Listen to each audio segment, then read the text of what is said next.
I'm the father, Todd.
It's fairly simple. The core of the Mayan calendar system is this what is called the sacred calendar of 260 days. And as I mentioned, today is the first day of one 260-day count. Now, and yesterday it was the last day of another 260-day count. And today it's one alligator. Yesterday it was the energy of 13 light. Now, what the prophecies from ancient times are saying is that it's the time will end, as they express it.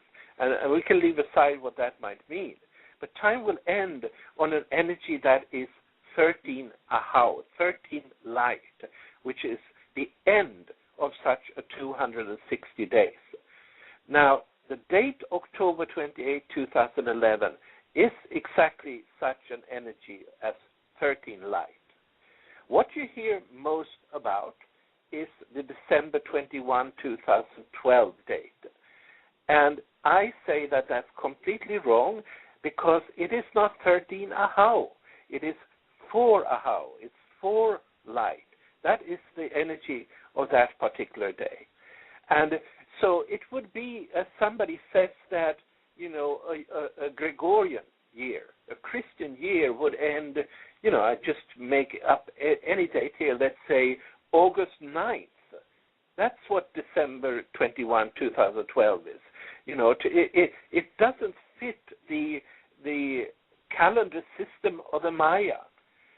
And I believe that the reason it's become so popular is that we who are living in the Northern Hemisphere, we are so affected by this shifting of the year around the midwinter solstice, December 21. You know, we know, especially if you're living up in Alaska or something like that, we just crave for this new light coming in there. And so our biological bodies are really longing for this particular day. Yes, that is true.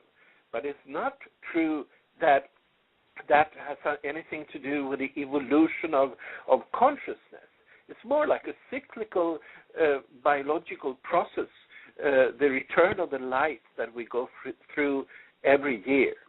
And it's just a fact that when you study the ancient Maya, who developed this calendar system that I'm talking about, they were not interested in this midwinter solstice because they are an equatorial culture.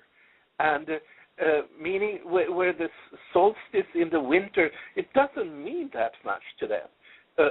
Equatorial cultures, they, you know, it's pretty much the day is pretty much equally long all year round.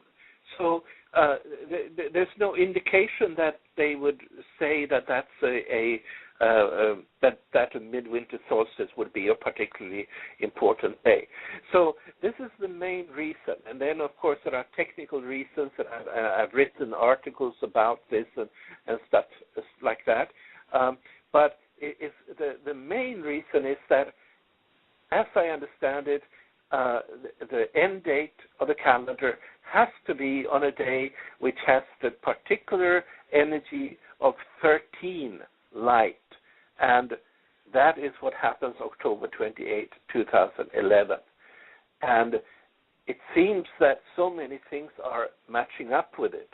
And the Mayan calendar really has no value unless it is useful for the kind of prophetic understanding of the evolution of our planet that we can gain from it. And of course, you know, what I said here about this tremendous change that will take place over the coming 260 days, well, that's a prediction. And some people might say, well, we believe it when we see it. Well, I think people that have studied a lot about the Mayan calendar, they have seen enough of predictions actually coming to pass that they would take it quite seriously. And that's really, there's no point in sort of being right about a particular date. What there is a point about is to be able to have some kind of a time frame within which we can see and foresee what kind of processes that the world will be going through. And then we have a useful calendar. And that's still what I'm claiming regarding this end date that I say.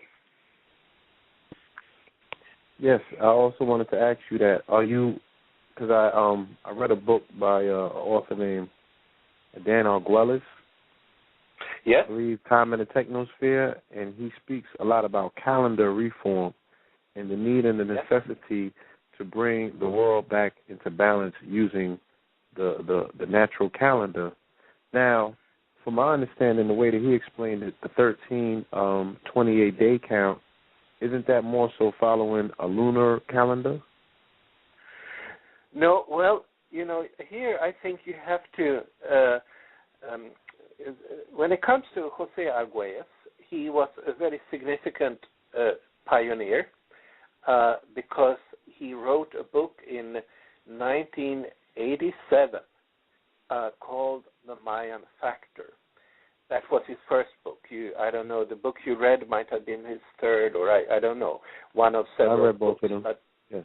Yeah, but that was a very significant book, early book, and it played a big role because he really brought forth for the first time into the light, you know, that saying that, hey, here we have a calendar that seems to be matching things, and they have something to tell us. But what must be said is that later, a couple of years later, he started to develop calendars that really were not Mayan in nature, or really were not ever used by the Maya. And so I would disagree with saying that this 13 times 28 months is a Mayan calendar. It is more a leaning of his own, and I cannot see that it would really be part of the kind of mapping of what is happening on our planet in the way that the I would say the true Mayan calendar system is using. So that unfortunately I have to tell you that there are several you might say different schools in the field that I'm talking about, and what should be strongly said to Arguelles' credit is the fact that he was very early to bring this calendar system up into the knowledge of people. But at least I and certainly the Mayan elders that are living today would disagree. They would say, no, this is not a calendar that they have ever used.